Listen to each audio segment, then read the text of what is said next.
Hey everybody, Hello. Welcome to After the Sermon. How's it going? Pretty good. Good. It's good to be back 2 weeks in a row. Yeah. I'm Justin. I'm Carrie. And today we're going to continue our conversation that I started on Sunday on John chapter 17. Mm-hmm. And so John 17 is the prayer of Jesus, and it's the longest recorded prayer that we have from Jesus.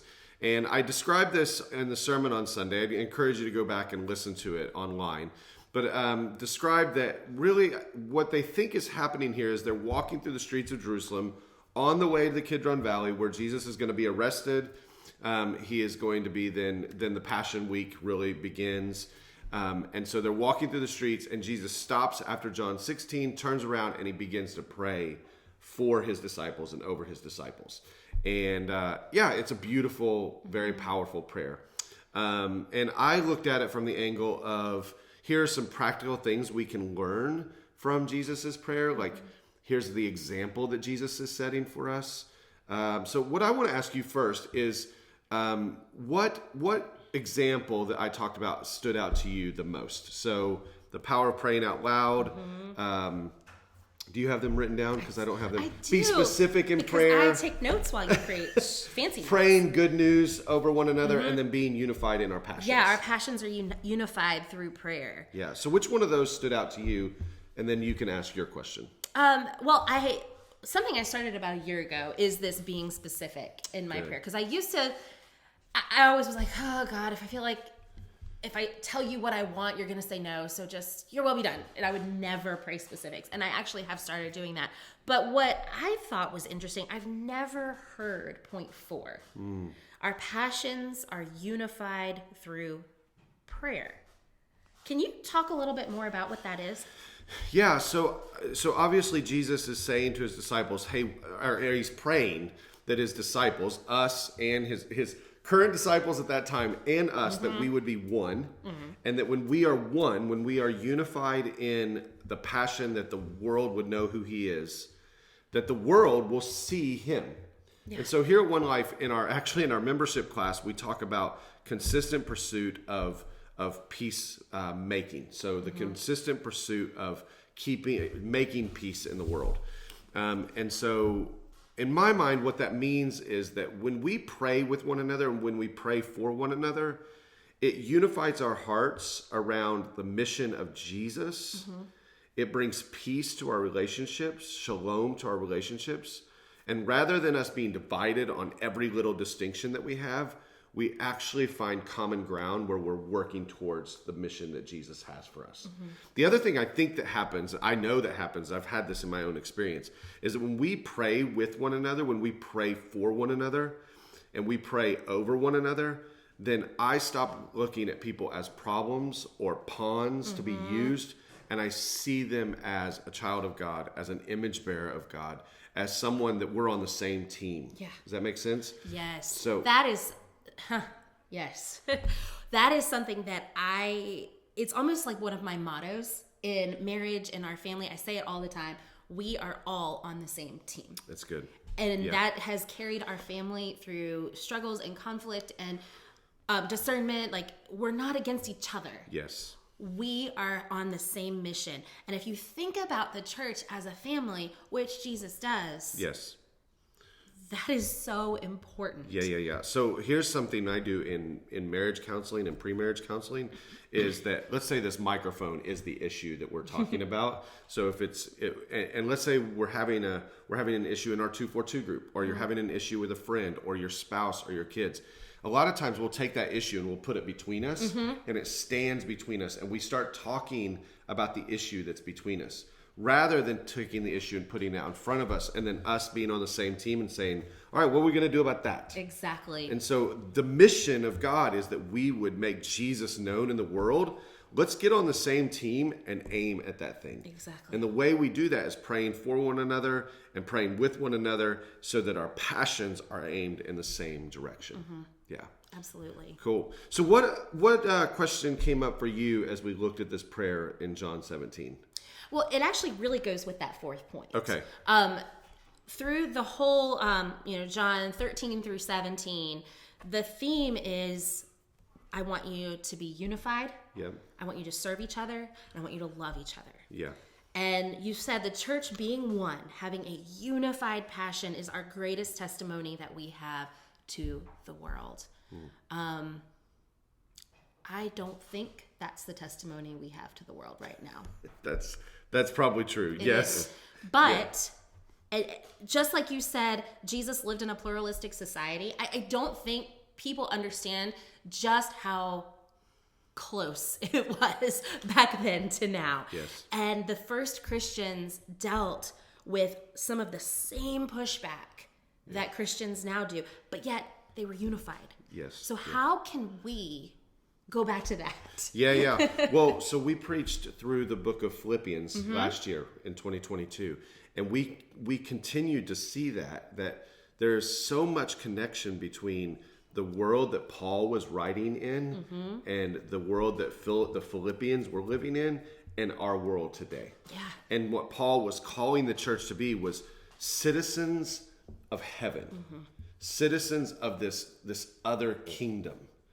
And so we are in the world, but we are not of the world. Yes. That we are citizens of Jesus's kingdom, and we are living as citizens of Jesus's kingdom within this world today. So Jesus prays this thing, and I didn't actually cover this, but it's very, very powerful. It's in verse 9, chapter 17, verse 9. It says, "My prayer is not for the world, but for those that you have given me, because they belong to you. All who are mine belong to you, and you have given them to me, so they will bring me glory. Now I am departing from the world. They are staying in this world, but I am coming to you, Holy Father." And so he's talking about this distinction. He goes on and he says, the world hates them because they do not belong to the world, just as I do not belong to the world. I'm asking you to take them. I'm not asking you to take them out of the world, but keep them safe from the evil one as they do the work in the world. Absolutely. So for Jesus and the Apostle Paul, there is a distinct difference between those who are saying yes to Jesus and the world. And this is what I see in our world today, is that there is kind of this revolt against what we'll call the religious right, for good reason. Oh, yeah. Christian nationalism, all of this laying in bed with the moral majority and all of that stuff, okay? And there's this revolt against that in the church. The problem, though, is that what's happening is that a lot of times when we revolt against one side, politically, socially, whatever it may be, then we start to grab a hold of the other side as if that's the example of the kingdom of Jesus. Right. We're swinging between these two extremes without realizing, neither one of them are where we belong. No, they're not. We're not even on that pendulum. Yeah, one doesn't look more like the kingdom of Jesus, right? And so we're saying no to this and then grabbing a hold of this left side and saying, well, maybe that's the one that looks more like.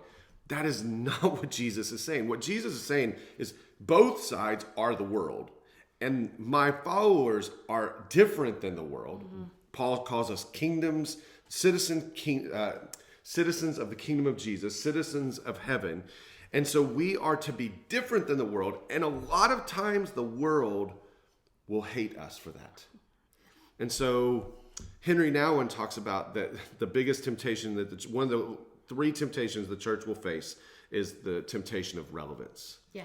And so we try to be relevant to one side or to the other, when that is not what Jesus has called us to. He has called us to be true to his word, and he says, my word is true. What he means by word is my way. Yeah. My way of living, my teachings. The way of Jesus in the world is the true way. And his followers said, we're a part of this kingdom, and the Roman Empire despised them.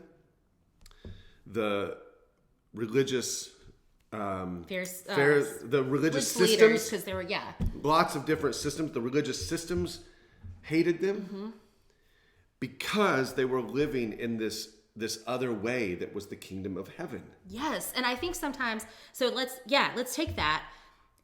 When you keep that worldly pendulum in your mind and you're like, of course the world's going to hate us, so we're going to antagonize them and we're going to provoke it because we're going to be hated. Or on the other side, well, the world hates us. We don't want to have that. Yeah. Like, we don't want to be hated. Neither one of those are the correct answer. Let's look more like the world. Let's look more like the world, or let's punch the world in the face. Like, neither one of those are right. It was, the world hated the first Christians because they loved like Jesus. They look completely different. They did. The world back then had this mindset of the strongest survive. If you were an unwanted child, you could be left out to die. If you were a widow, prostitution or begging, that was your only option. If you were poor, well, you must have done something. If you were diseased, you must have done something. And the church came along and said, absolutely not. Yes. We are loving like Jesus. Yes. And they didn't like that. They didn't. It wasn't the most powerful survive. It wasn't that the smartest are elevated. No. It was that we are going to come alongside of the least of these, and we're going to care for them. Exactly. And we're actually going to elevate them to the places of influence within the church. Exactly. And James says, true religion is this, to look after orphans and widows in their distress, because what they did was they went out and they sought the people that everyone else had forgotten. Yes. So, and they loved them. So this is really good, okay? Because I love how you described it. We are not, what Jesus is praying for is that he's not praying that his disciples will go around punching people in the face. No. Okay, so whether that's on social media or that's in politics, that is not what he's calling us to do, is go around punching the world in the face. He's also not calling us to then become like the world, to look like the world, to become relevant to the world. Mm-hmm. He is calling us to be different, to be completely set apart, which means that the world on both sides will probably not understand. No. They might hate us, they might not understand us, they might keep us at an arm's distance, but we say yes to the way of Jesus. And that's what he is praying over the church, is that we would say yes to this way. And he also says that it will fill us with joy. Mm-hmm. Like, this is the way of joy. And I think in that joy, I think of the fruits of the Spirit. So if we want to talk about the way, what distinguishes the church from the world around us right now in 2023, the fruits of the Spirit, that should be the fruit of the church. Mm-hmm. And so if we are living out the fruits of the Spirit, we're not punching the world in the face, we're not becoming relevant to the world, but we are living out the fruits of the Spirit. We're doing that. It's not in a commune. It's not in a convent. It's not like we're separating ourselves completely. No. We're living in the world still, but we are producing the fruits of the Spirit in the world so that the world looks and says, that's a better way. That's what we want. Absolutely. And, you know, I've heard this, and I'm sure you may have said it. I know I've said it before. I just feel politically, culturally homeless. Like, I don't fit with anyone. No Christian should ever have to say that. Yeah. Because we do have a home. We have a home. We have a home in the kingdom. The kingdom of Jesus. You're probably going to feel homeless in the American political system. Absolutely. Because this is not your home. It's not where you belong. The kingdom of heaven is your home. And we are called to live out the kingdom, the heavenly kingdom ethics and the way of Jesus in the world today. And Jesus prays that his disciples will remain faithful under that pressure, under that weight, because it does come with a certain pressure.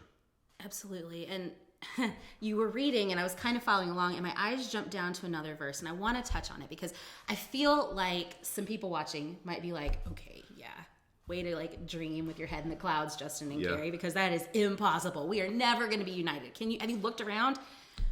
Can you read just right after you stopped? You, Holy Father, you have given me your name. Now protect them by the power of your name so that they will be united just as we are. Jesus asks God to protect us so we can be united. Yes. So by us saying that's impossible, that's us saying God isn't able to protect us. And we all know that's not true. That's right. He is going to protect us so that we can be about his mission, so that we can be about his kingdom, so that we can be living in his way. So we trust him. We trust that he is faithful. We trust that he is good. We trust that he is powerful enough to protect us as we live on this new road that Jesus has carved for us. Absolutely. All right. That's enough. All right. Thanks so much for hanging out with us. I hope that this encouraged you. I hope that you will use John 17 kind of as a roadmap in your prayer life in the coming weeks. All right, until next time. See ya. Bye-bye.